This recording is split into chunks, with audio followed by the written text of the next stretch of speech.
네, 안녕하세요. 김은중 목사의 CSI 바이블입니다. 저는 MC넷과 가까운 미에서 사역하고 있습니다.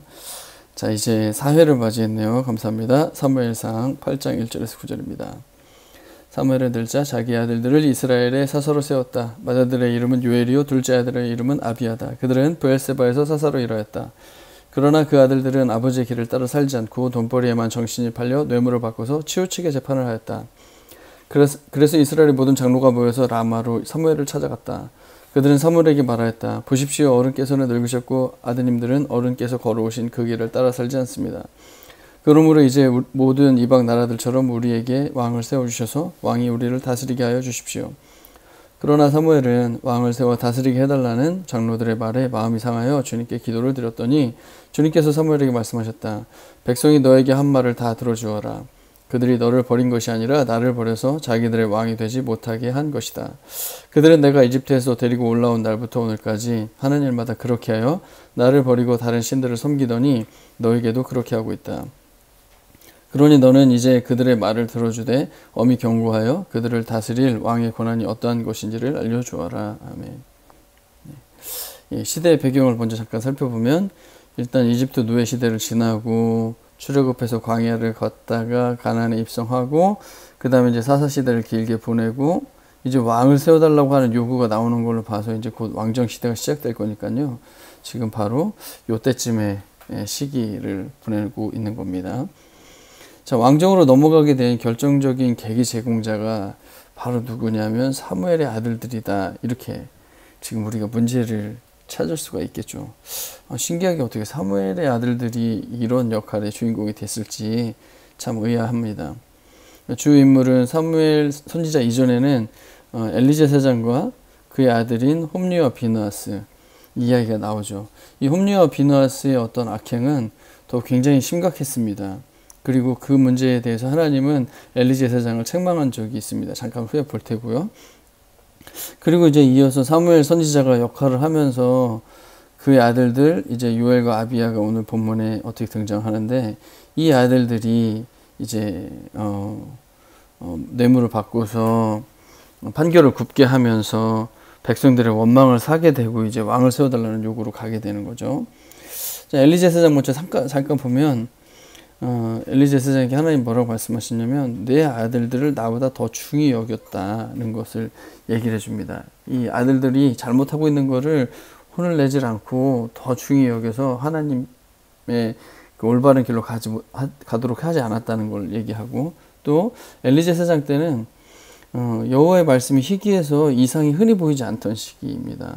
그 말은 뭐냐면 엘리제 세장은 하나님의 말씀을 듣는 데 있어서 되게 어려움을 겪었고 하나님이 잘 말씀하시지 않았다는 걸 얘기를 해줘요. 그래서 엘리제 세장의 어떤 하나님과의 어떤 통로 연결 상태가 그렇게 좋은 것도 아니었고 또 자기 자녀들을 더 하나님보다 더 중히 여기는 이런 문제들이 나타나고 있었죠. 그래서 어떻게 보면 엘리제 세장과 그의 아들들의 실패는 예견될 수도 있다고 보고 문제의식이 별로 안 나오는 거죠.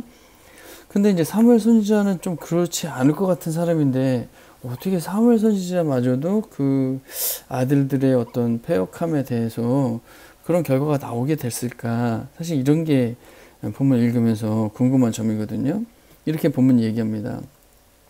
그 아들들은 아버지 길을 따라 살지 않고 돈벌이에만 정신이 팔려서 뇌물을 받고서 치우치게 재판을 하였다 하는 것입니다. 어떻게 사무엘 선지자의 아들들이 이럴 수가 있을까? 사실 뭐 우리 주변에서 뭐 PK나 MK 이런 친구들의 때때로 어려운 상황들을 보고 그러면 어떻게 저럴 수 있나 이렇게 궁금해하는 그런 일도 얼마든지 있지 않습니까?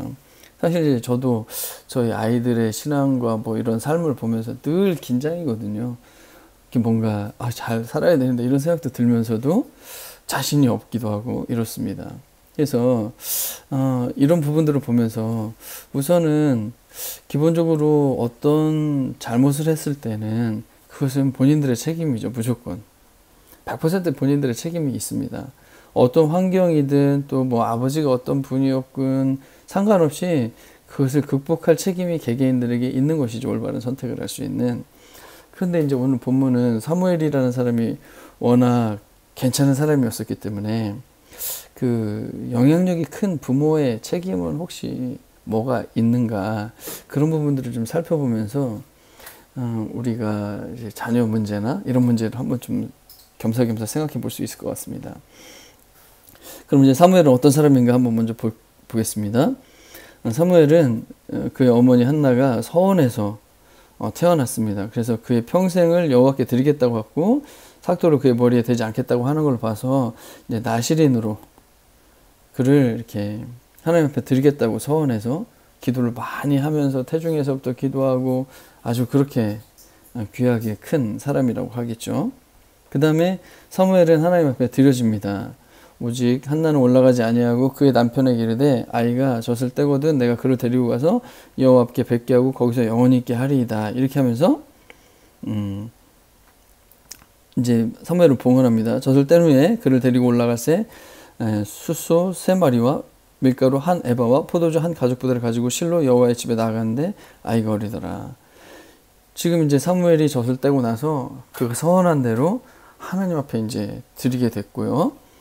그러니까 너무 어린 나이에부터 하나님께 헌신되어진 그런 아이라고 할 수 있겠죠. 그 다음에 이제 사무엘은요, 3장에 보니까 아까 읽었던 본문이긴 하지만 이때는 여호와의 말씀이 희귀해서 흔히 보이지 않던 그런 시기예요. 근데 신기하게도 사무엘에게 하나님이 나타나십니다. 사무엘아 사무엘아 이렇게 부르고 나타나시고, 그래서 19절 보면 사무엘이 이제 자라니까 여호와께서 그와 함께 계셔서 그의 말이 하나도 땅에 떨어지지 않게 하셔갖고 단에서부터 브엘세바까지 위아래 전체죠. 이스라엘이 사무엘은 하나님의 선지자로 세우심을 입은 줄 알았더라. 이렇게 얘기해요. 그러니까 그 엘리 제사장 때는 하나님의 말씀이 그렇게 희귀해서 하나님이 나타나시지 않았는데 사무엘에게는 함께 계셔서 말씀하시고 또 그 말씀이 이루어지게 하셔서 땅에 안 떨어지게 하고 모든 백성들이 사무엘 선지자에게 하나님 말씀하시고 그걸 사무엘이 우리에게 말해주면 그거 그대로 이루어진다. 이런 정도의 어떤 영적인 권위를 갖게 된 것이죠. 굉장히 훌륭하지 않습니까? 그 다음에 이제 영적인 부흥을 주도합니다. 7장에 보면은 사무엘이 이스라엘 온 족속에 말하여 이르되 만일 너희가 전심으로 여호와께 돌아오려거든 이방신들과 아수다롯을 너희 중에 제거하고 마음을 여호와께로 향하여 그만 섬겨라. 그리하면 너희를 블레셋 사람의 손에서 건져내시리라. 그랬더니 이에 이스라엘 자손이 바알들과 아수다롯을 제거하고 여호와만 섬기게 됩니다. 사무엘이 이르되 온 이스라엘은 미스바로 모이라. 내가 거기에서 여호와께 기도하겠다. 그래서 사람들이 미스바에 모여서 여호와께 물을 붓고 그 다음에 종일 금식하고 거기서 하나님께 범죄했습니다 라고 이렇게 회개합니다. 그래서 미스바에서 사무엘이 이제 이스라엘을 다스리다. 이렇게 해갖고 지금 미스바 대성회 같은 것들이 일어난 거죠. 우리가 이런 이름을 많이 따서 뭘 하기도 하는데 지금 이스라엘 민족 전체가 이 한 곳에 모여가지고 회개하면서 우상들을 제거해버리면서 어떤 영적인 부흥이 지금 막 일어나는 그런 것을 주도하게 되죠. 대단하지 않습니까? 그리고 그 틈을 타서 또 블레셋이 사람들이 여기 다 모여있대 이렇게 하니까 블레셋이 막 전쟁을 하러 여기로 옵니다. 왜 한 번에 이제 쓸어버리려고. 근데 사무엘이 번제를 드릴 때 블레셋 사람이 이스라엘과 싸우려고 가까이 오매 그날에 여호와께서 블레셋 사람에게 큰 우레를 받아요 그들을 어지럽게 하시니 그들이 이스라엘 앞에서 패한지라. 그래서 이스라엘 사람들이 미스바에서 나가서 블레셋 사람을 추격하고 그리고 큰 승리를 거두고 나서 거기에 돌을 세워가지고 에베네셀이라 불렀습니다. 여기까지 우리를 인도하셨다. 이거 되게 유명한 말 아닙니까? 그리고 블레셋 사람들이 굴복해서 다시는 이제 침범을 안 하게 들어왔어요. 그러니까 굉장한 승리를 거둔 건데 이 승리의 주인공이 누구냐? 역시 사무엘이었다는 것이죠. 그러니까 사무엘을 보면요. 어떻게 사람이 단 한 번의 실수도 없어요. 그리고 생생하게 하나님께 동행을 해요. 그리고 그가 맡은 직무를 영적 부흥도 일으키고 전쟁도 승리하고 완벽하게 수행해요. 그래서 성경 인물에서 이렇게 흠이 하나도 없을 만큼 완벽한 사람이 또 있을까 싶을 정도로 사무엘은 완벽해요. 이제 문제는 이거죠. 우리가 궁금해한 건 이겁니다. 이상하게 생각하는 건 이거예요. 이런 사람에게서 어떻게 그런 못된 아들들이 나와가지고 왕을 세워달라고 하는 이런 요구가 나오게 하는가 하는 것입니다. 그래서 완벽했던 신앙 이외의 영역에서 혹시 추측해 볼 수 있는 다른 요인들이 없을까 이걸 생각해 보려고 하는 것입니다. 서론이 되게 길었죠. 이 신앙적인 영역은요 완벽했어요. 아무도 흉내를 못 냅니다. 근데 그거와 관계없는 다른 영역에서 한번 추측해 볼 수 있는 요인들 찾아보겠다는 거죠. 자, 이게 첫 번째로 찾아보는 이유는요. 첫 번째로 찾아보는 어떤 조건은 너무 이른 나이에 봉헌한 거 아닌가 하는 거예요. 여기서 보면 젖을 뗄 때 여호와께 드리겠다고 하고 젖대기까지 기다리고 젖을 뗀 후에 이렇게 드렸습니다. 아이가 어린다 이렇게 표현되어 있는데 보통 그때 아이를 지금은 보통 이제 1살 정도 이전에 다 젖을 떼고 그렇게 하는데 제가 좀 책을 찾아보니까 한 3살 정도 평균 이때 젖을 떼는 거예요. 3살이면 진짜 어린 거죠. 요런 나이 때 하나님 앞에 드려졌어요. 그리고 너무 부족한 사랑을 받았는데 뭐냐면 이 엄마가 매년 드리는 제사를 드리러 그의 남편과 함께 올라갈 때마다 작은 겉옷을 지어달라고 그에게 주었다는 거예요. 그러니까 엄마를 얼마에 한 번씩 보는 거냐면 3살 때 엄마를 떨어져 갖고 1년에 한 번씩 보는 거예요. 이 정상적인 게 아니죠, 그죠? 얼마나 이게 그리웠겠습니까? 사랑이 그립고 안타까운 상황이죠. 사랑을 잘 못 받았습니다. 그리고 또 환경 자체가 너무 외로운 환경인데 여기 보면 이제 사무엘이 섬길 때 3절, 2절이 이렇게 됩니다. 엘리의 눈이 점점 어두워가서 잘 보지 못하는 그때 그가 자기 처소에 누웠고 하나님의 등불을 아직 꺼지지 아니하였으며 사무엘은 하나님의 궤에 있는 여호와의 전 안에 누웠더니 이게 지금 잠을 자는 건데 하나님의 말씀이 임하던 날이었는데 엘리는 어디서 자냐면 자기 처소에서 잡니다. 근데 사무엘은 어디서 자냐면 하나님의 궤가 있는 여호와의 전 안에서 잠을 자는 중이에요. 여기가 지금 이 하나님의 궤가 이렇게 놓여져 있고 등불이 켜져 있고 그 궤 위에는 이렇게 그룹이라 그래갖고 이렇게 날개 비슷한 이런 것들이 딱 이렇게 약간 겁나게 올라와 있고 생각보다 이 환경이 애가 혼자서 이런 데서 자기에는 좀 무서운 환경 아닌가 그런 생각이 들었어요. 그러면서 엘리의 아들들은 어떻게 된 거지? 어디서 자는 거지? 이런 생각도 해보게 되니까 4장인데 물론 시간적인 간격이 조금 있습니다. 4장 19절 보면 비느하스의 아내가 임신하여 해산때가 가까웠다는 말이 나오거든요. 그러니까 비느하스는 이 엘리 제사장의 두 번째 아들이거든요. 두 번째 아들이 결혼해갖고 아이를 낳을 그런 시점이에요. 약간 시간이 지나면. 그러니까 엘리의 아들들하고 또 나이 차이가 많이 나서 그 엘리의 아들들하고 같이 뭐 숙소를 쓰고 그러기는 어려웠던 것 같아요. 그러니까 잠도 혼자 자는데 이런 하나님의 궤 옆에서 이게 얼마나 무서운 상황이에요. 교회 가서 혼자 자라고 생각해 보세요. 뭐 무섭잖아요. 그런 것 같아요. 어린 나이에. 그러니까 신앙과 이런 직책과 관계없이요. 신앙적인 면, 뭐 선지자로서의 직책 이런 거와 관계없이 성장 배경에서 한 사람의 인간으로서 결핍들 그것이 자기 자녀를 대하는 데 있어서 부족함으로 온 게 아닌가 하는 겁니다. 자기도 사랑을 잘 못 받았고 또 이런 특별한 환경에서 크면서 애들을 어떻게 대해야 되는지 잘 체득이 안 된 그래서 아이들과 어떤 진지한 대화나 어떤 그런 것들이 잘 안 된 건 아닌지 추측을 해볼 수가 있다는 것이죠. 그리고 또 너무 바쁜 사역을 해요. 이 사람이.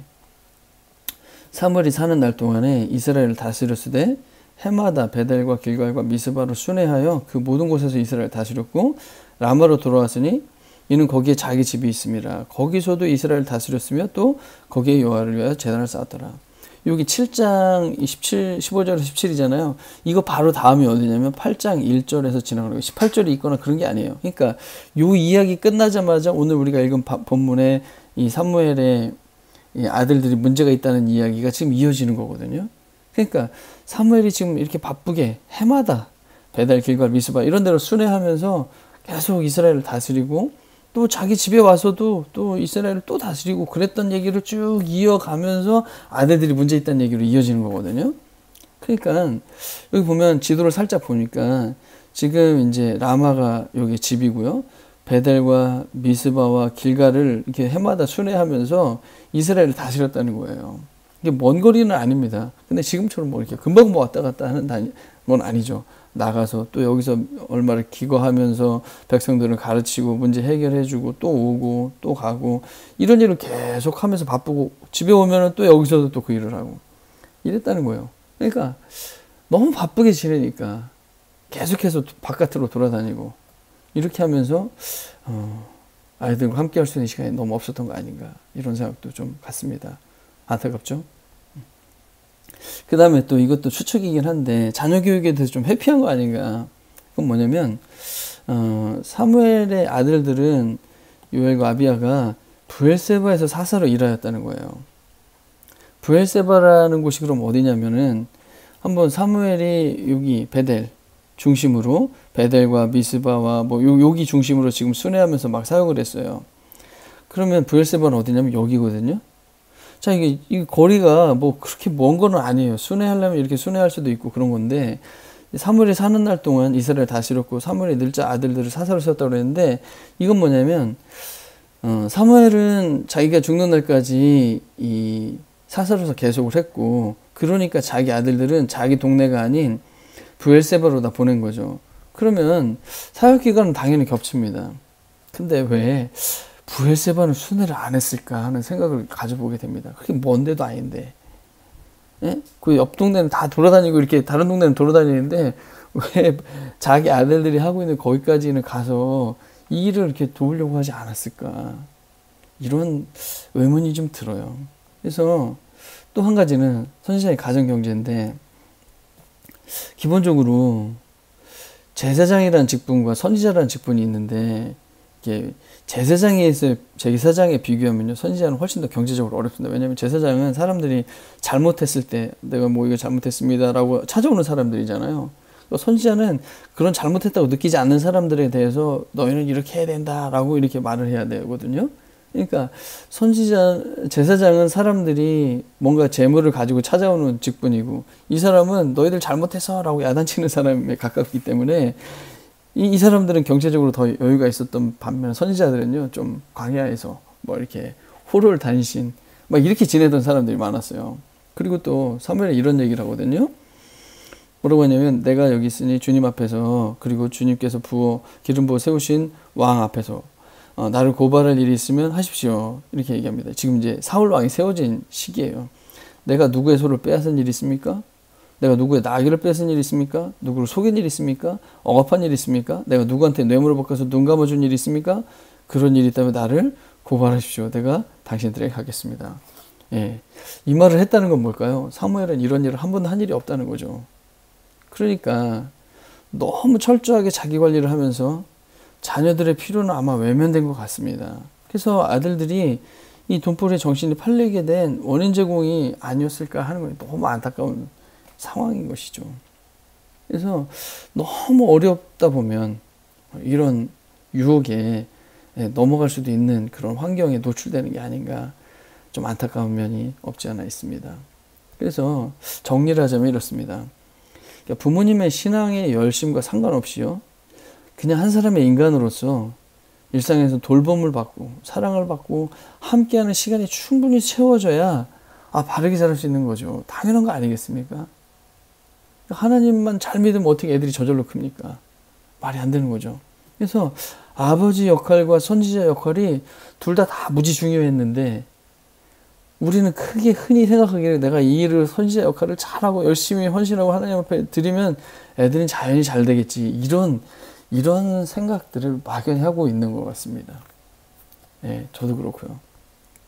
그래서 그는 종교적으로는 아주 완벽한 선지자였었던 것 같습니다. 진짜 흠잡을 데가 한 군데도 없어요. 근데 인간적인 면에서는요, 되게 미숙한 아버지였던 것 같고 충분한 아버지는 아니었던 것 같습니다. 그러니 자녀들에게 이런 현상들이 나타나지 않겠습니까?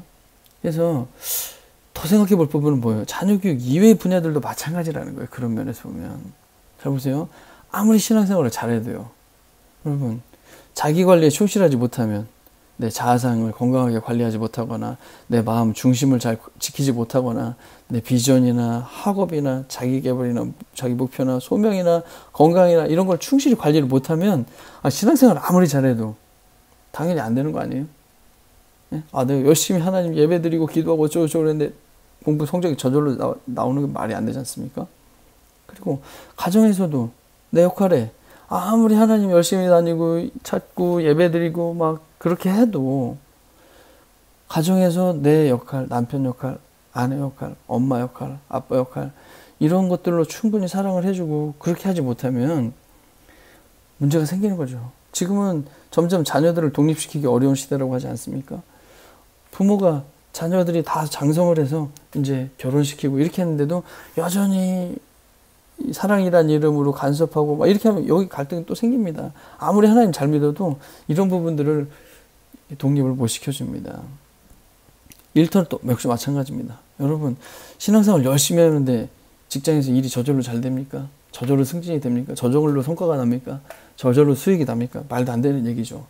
그러니까 일터나 직업 세계에서도 필요한 역량을 갖추고 그거에 맞는 열심을 갖지 않으면 그 역할을 잘 해내지 않으면 이거 당연히 안 되는 거죠.